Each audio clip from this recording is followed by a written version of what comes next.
I think through like my experiences, it became important to like take a lot of pictures because at some point that may be all you have left.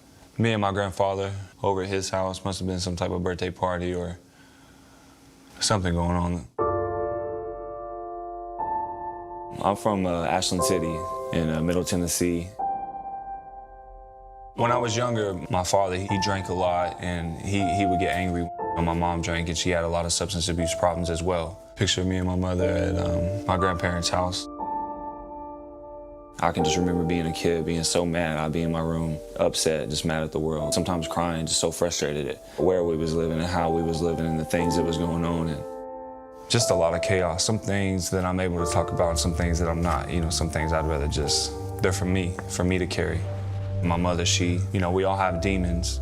And some of our demons are stronger than others. And I feel like she was just too sweet for her own good. She was too soft for her own good. She continued on the path that they had been on. My father, when he scrambled together what little money he could to open up a rinky-dink gym in Ashland City where we're from. Once my father opened up the gym, he said he was ready to put all that away and stop doing all that. Just being able to go to the gym, I was able to escape all those things. The chaos at home, being the poor kid. Boxing, that was like my sanctuary.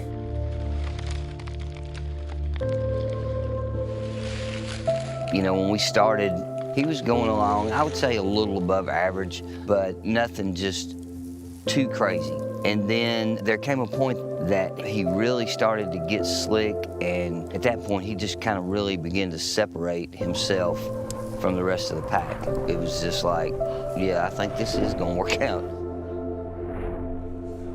At the gym, I felt like I had everything that I ever wanted. I was there because I loved it. I was there because as much as I chose it, I felt like it was choosing me. When I was at home, I was just Caleb, and I was somebody who nobody would want to be. Nobody would want to have the clothes I had or the shoes I had. But when I went to the gym, I got to be somebody who everybody wanted to be. I got to be somebody who, even at a young age, grown men looked up to. This was the Olympic trials for boxing in Mobile, Alabama. Where I'm from, there's no boxing community, really. I'm the first boxer from Ashland City, so there was no road paved for me. We had to make our own way. We just had to trial and error. In the beginning, I didn't have a lot of believers. Who would believe that the kid from Ashland City would go on to fight for a world title one day? I had one person who believed in me, and that's all I needed. And so I feel like I owe him my life for that.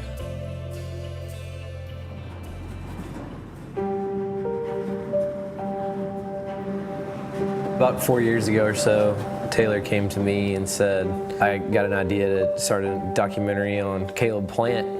Walked in, started talking to the guy, and just saw his raw emotion and raw passion for the sport. He looked at it as his only way out. Kind of right then I knew that it was a story that I had to be involved in.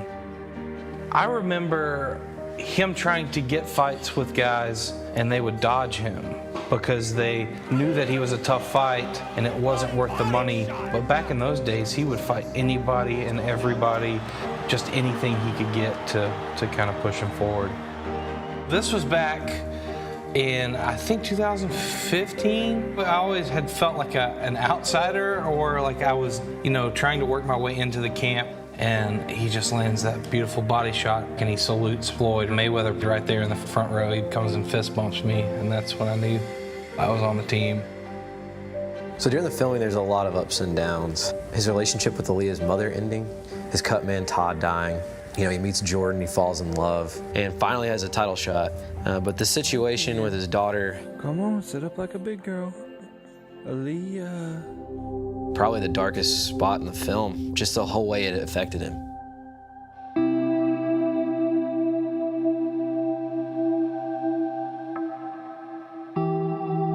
Aaliyah, she is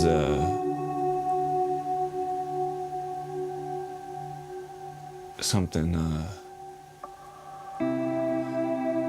really special, for sure. She came out and, she had a multitude of problems. She would have 175 to 200 seizures every single day.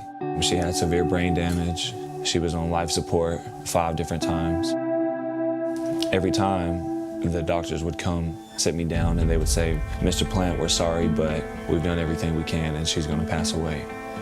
And as a father, I wouldn't accept that. I didn't accept that.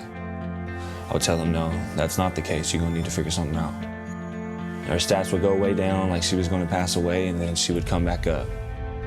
But the last time, she got really sick. They said, Mr. Plant, she's going to pass away, I'm telling you. It was different than other times.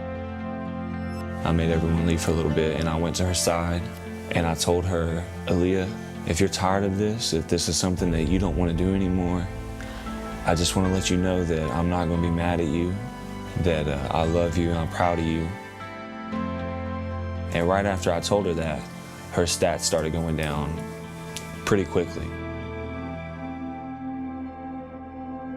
I finally made the decision that I would never even wish on my worst enemy, and that is to finally come to terms with the fact that your daughter's going to die, that your daughter's going to pass away.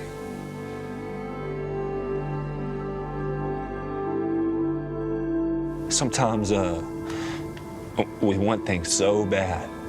Sometimes we hang on to them too tight, and really it hurts it, and it hurts us. That's a very difficult thing to come to accept. This is it. And I told them to take it off of her, and they did, and she passed away at 10:55, January 29th, 2015.